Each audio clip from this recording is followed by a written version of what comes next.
Welcome everyone. My name is Jørn Mortensen and I'm the Dean here at the School of Arts, Design and Media. It's a pleasure to host this channel at. So I'll be with you all day and also introduce the different speakers we have here. The first one out is Dr. Matteo Preabianca. He holds a PhD in research in education and socio-educational intervention from the Education and Teacher Training Department at Universidad de Oviedo. And he has also published quite extensively. He will give a speech on with the title China Chat, a multimedia comic book. So we welcome Dr. Matteo Preabianca. Please, I'll just go online with Zoom here. So give me 1 second. There's Matteo and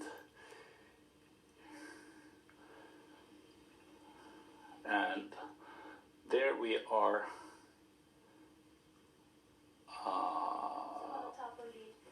Online, yeah. So I think we should be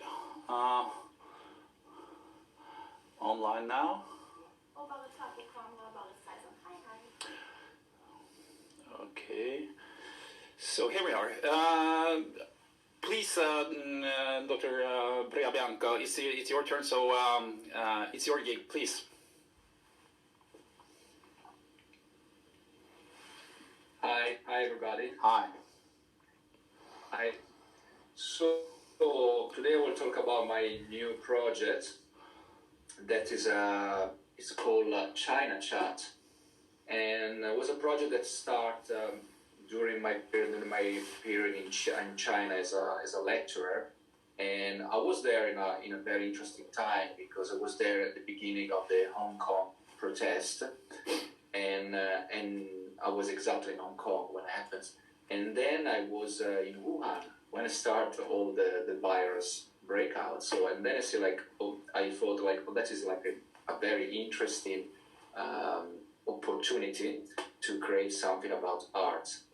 And so what I want to do was talking in this project about my Chinese experience, especially in these two big important historical moments of the virus and the protest, and also link with what art and research can do in this moment. So, and together with my team, was a very lengthy process. We create this project, this multimedia art project. So it's like comics, so illustration, graphic, etc., music, and video installation and performance.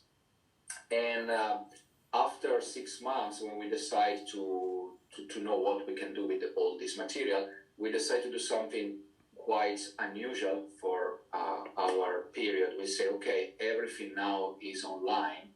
Let's try to go completely offline.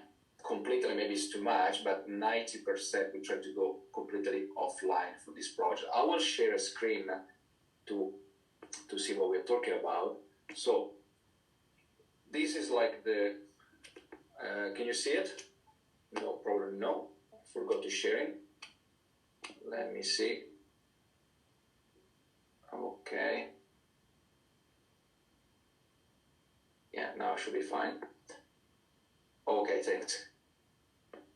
So this is the cover of these comics that is called China Chat. Why is it called China Chat? China Chat is I will say neologism that a friend of mine, my collaborator, invented. So for the last 3-4 years, every day for 30 minutes, I'm talking with a Chinese friend or a Chinese former student for university when I was there, to the excuse to practice my Chinese Mandarin. The other excuse was to understand their point of view about what's going on in China at this moment. Again, for virus and Hong Kong. So we created these neologisms like China Chat. So I will show you probably the most important page in this these comics. So that's supposed to be me when I have a very long beard. And so we decided to adopt this kind of way to give people to be more open to the audience our art. So basically, people, they will buy the comic but the comic is a printed paper, so it's not digital. And then, as you see, like we create like this ad hoc email. People, they send like a selfie to us with the front cover of the comic if they want to receive the extra material. So we're doing that because for two reasons. One, because we want to try, as I said before, to go offline. So everything is like deadly bored in online now because we can't do anything else. Just like this symposium, we're online.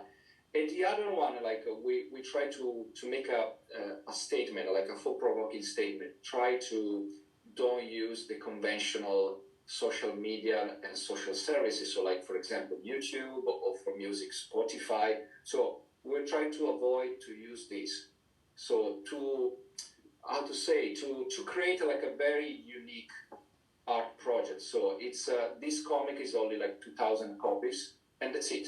So we are not planning after this 2,000 copy to reprint or to share online a digital version. That's it. So it would be like a way to feel special, to give like a kind of gift to people that they will take it, they will buy these comics. So basically, as I say, like people, they will send this email and then they receive all the extra materials related to the comics. And as extra material, I mean like there will be these 11 tracks that they follow all the comics. We call like a musical comic. So basically every page there is one track, one song related to that with the lyrics that you find in the comics and the music like combined with the traditional Chinese instruments. And other extra material, there will be a video performance with a very well-known musician in Hong Kong that is the father of experimental music in Hong Kong that was very happy to participate in this. And other video will be video with a Hong Kong protest from like a collection from all my students, and we put like some music on the background just to show like the paradox. There is like a music, a very happy music, while there's like police involved in what they did. And at the end of this comic, as extra material, there will be like a Chinese diary. This Chinese diary is like written by me and by another collaborator about what we call like a forbidden diary. So we wrote on purpose what probably will never be published in China. And so we wrote like our point of view, of course, it's just our point of view. I will scroll up some pages. So that's how they start the comic. The comic starts with me as a patient, and then we have like a psychologist. But by the way, the psychologist you see like sitting in the chair is the illustrator of this comic, and a saxophonist. It's like the main instrument we use in this book. Basically, it starts like as a joke, as a dream, as a problem, and explain what we see in all these years in China. And I want to like point like a very small detail. You see like the big eye on the back.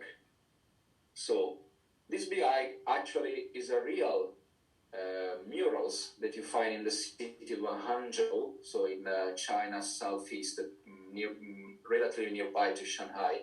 So, and if you look very carefully, there is there written, I will zoom it, is written democracy on there. So basically, it's actually the translation of these two Chinese characters, democracy. So in the center of Hangzhou, in supposed to be, depends on how you look China, communist regime, or some people they call it like a dictatorship, you will find these two words. And I think like when I saw the first time, I was very amused to see like the word democracy in China. So that was like a very good start for the comics. And I will scroll like some pages to show like some hints.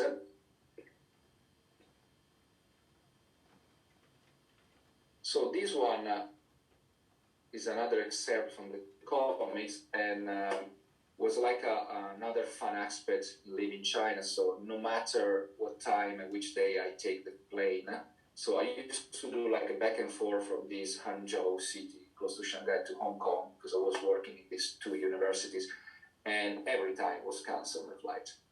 So every time it was cancelled. The reason that they say in the airport was like a technical problem or pollution, but the actual reason was like because there was the protest. So every time they started to protest, every day was different. Who knows if I can reach Hong Kong or if I come back to Hangzhou where I was supposed to teach in this other university. So then we created like a page, like an ironic page, just to show this. So that's what's happening in my second flight. I just like wake up very early in the morning, take the airplane, try to go there, and keep receiving text messages from the airlines like your flight will be delayed for 1 hour, 2 hours, 3 hours, and for at least 3 times I ended up to stay all day in the airport. It was quite annoying, but then at the end, after 2 times it happened, I was thinking like, okay, it's very ironic. We have to think something about it. And I will show you like something more in details about. So this one is one of the last pages of the comics. It's not exactly the last, but one of the last. It's like a sum up pages. What's basically we saw in this year in China. What's like blown my mind, I would say. Like I do like a very sum up of those year, and you can see, for example, the first page, the first part, the confusion, the hot water. So that is like a very symbolic. The hot water in China is everything. So what I mean with that is like Chinese people, generally speaking, they don't drink any cold water. So every problem, every solution you have was like involving hot water.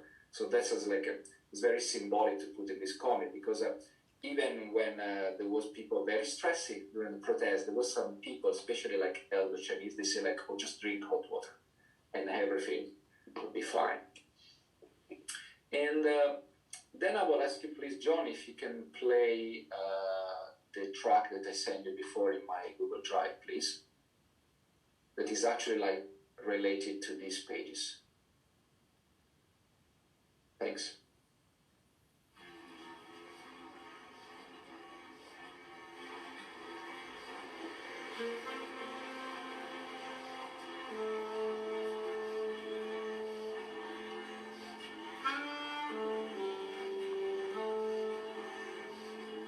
I don't know if you can hear something. Let me see. Okay. Okay, let's keep going. Maybe there's some technical problem. And so I will show you like the technical info of this project. So as you see, like there is these 11 tracks. So that is my name, my artist name, Matteo Bianca. Then there's the main contributors, collaborator of this project. So Martin Fell is the saxophonist that you see like on the first page. Vito Ventura is like my very good friend that helped me with illustration. But then there is like a whole list of 11 special guests.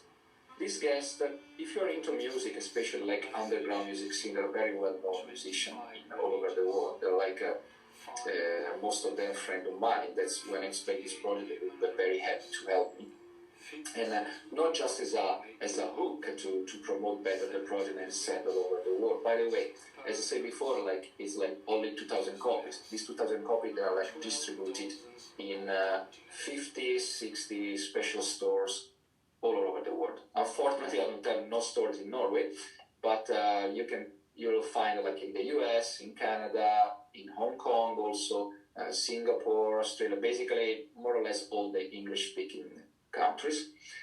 And that is like some of the main. As I mentioned before, there is this Nelson Hugh that helped me with like guitar and recorder. That is is the father of experimental music, as I said before. Then we have, for example, Xavier Iriondo, track number 5. That is a very well-known musician in Italy. He playing this band called After Hours. For example, we have also from Sweden, if I'm right, number 7, and number 10, Gazi Barakat. Gazi Barakat is very important for this project because also is not only featuring in this track, but I will show you. So in this, here we go, this one, Gazi Barakat helped me also to create like one of the several extra materials that we have in this project that is like meditative or meditation session. So he played this very funny and weird instrument. For me is like the Russian fife, that is like a sort of Swiss flute, and was perfect to combine, to match his instrument with monks chanting. So as you say here, like I was like in one moment when I was in China, I was in Tibet, and I was like very, very interested in these three monks. They were set in an corner in a temple in Tibet, and they didn't care at all about tourists. They were like doing the stuff. They were like chanting and chanting. It was so beautiful to hear that. I asked them if I can record and then eventually use it. Like they don't bother that. So basically, I match their chanting. That is about like the 12 dependent origination. That is a very core value, core concept with this philosophy. With this Gazi Barakat's composition, and we create like a meditation session that actually we use. We have like a video installation with this music, and people that are doing meditation in Tibet, always like disrupted by the Hong Kong protest video. So maybe it's very subtle. We are using like all this material to show like the Chinese society, nowadays Chinese society, but always with the frame, always in mind what's happening in Hong Kong and also what's happening in Wuhan with the virus. We will be also by a video about that. So, and for me, folks, it's all. So I hope you enjoy, and I will show you again the first page. This is just an excerpt, just like a 30 pages excerpt of the comic. So I will show you again like the first page. So if you are interested, just like send an email to this depreya@gmail.com, and you can see, you can have a look for all the extra materials. Thank you very much, and enjoy the rest of the symposium. Thank you, Dr. Brabianca. I have a question. First of all, if you have any questions, please use the chat function. So that we can have a conversation. But I have a few questions to start out with. First of all, this is a very sort of poetic response, and I wonder how was this perceived? How was this sort of received in the Chinese and the Hong Kong context? Could you say something about the reception?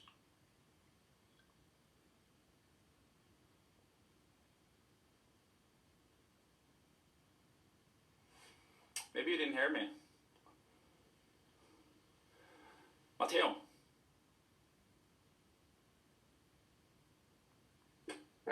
Yeah. Do you hear me?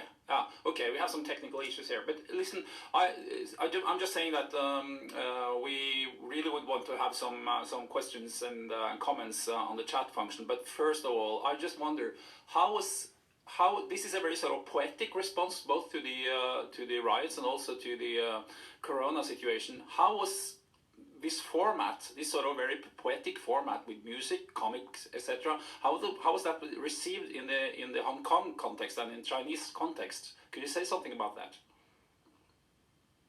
Yeah, of course, was a bit more difficult to try to distribute these comics there. It was like we struggled quite a lot to find like a distributor or just like some shop that they accept there. In mainland, honestly, we didn't even try because we know that it was like impossible to have some copies there, so we didn't even try. But in Hong Kong was like was quite good because a lot of people like a lot of distributors, they say like yes at the first place, but then they say like, well, we have to be careful, honestly, we have to understand how to do it. So we find like a very small webzine that is happy to distribute. They have like a pop-up stores all around Hong Kong, and then it's like I think it suits exactly this project, and I think it's good the idea that this shop will like appear for a couple of hours and then disappear.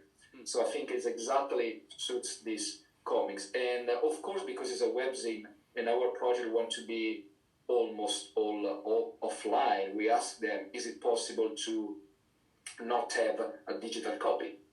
And of course, it puzzles a bit. So we just give them like the front cover for their Instagram, Facebook, and whatever social media they use. And then I said, please, we want the rest only offline. And we still are like in a preview period, because officially will be distributed on 9 of April. So from 9 of April, we'll start to have like some data how is going this project.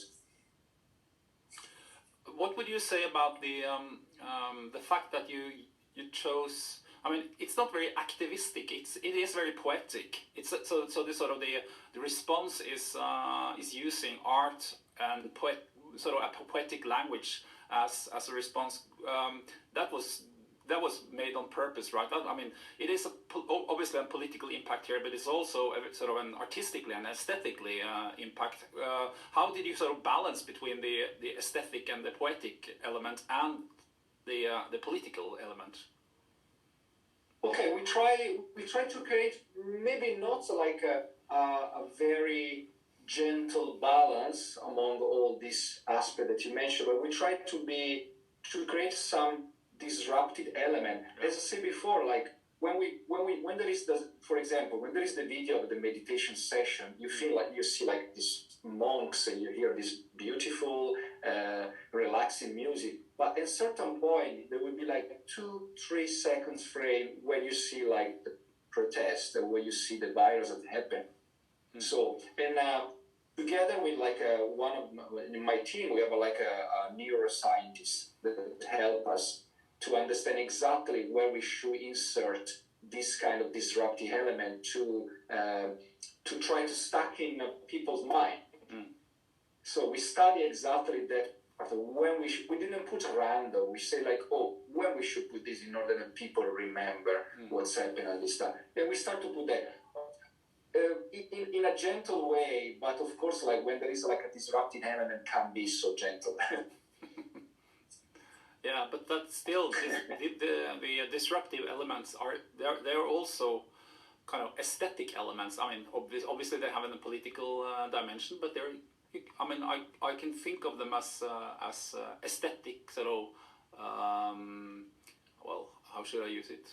Formats or tools or. Which is really interesting, which has a sort of a modernistic element to it, and how. I mean, did the authorities? Were you afraid that the authorities sort of would detect and sort of identify the disruptive elements? Well, let's put it this way. I think probably it will pass right some years back to China. Yeah. Right. Okay.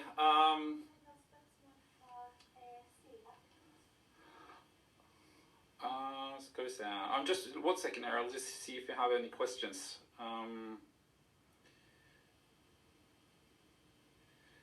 I don't see any. Could you help me out here? Is there a question here? Oh yeah, from Silla Erdal. Did she ask you? Did you have like an economic support for the project, and if so, how did you get that economic support? Was it financial? How did you finance the project? Okay, I do have. So in the second page after the front cover, I put like a page like to thanks my sponsor. So basically, I have like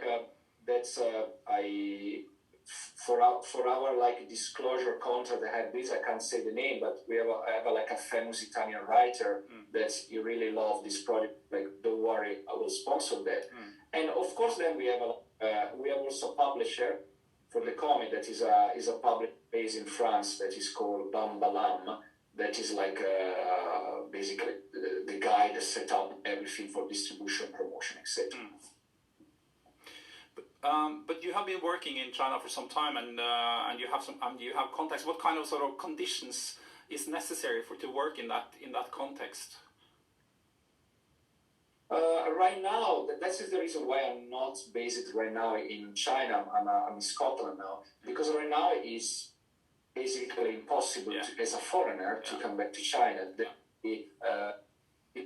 Because of the virus, my point of view is like probably they are using also like the excuse of the virus to be more restricted to the foreigner, and so it's very difficult. When I was there, like I won't say that I didn't enjoy, of course, like it was really very nice experience, very interesting. But of course, you feel as an imprinting as a Westerner, so grow up in Europe, you will feel the difference. You will feel this huge difference. Maybe it's just a perception, but that's what I felt there. Yeah.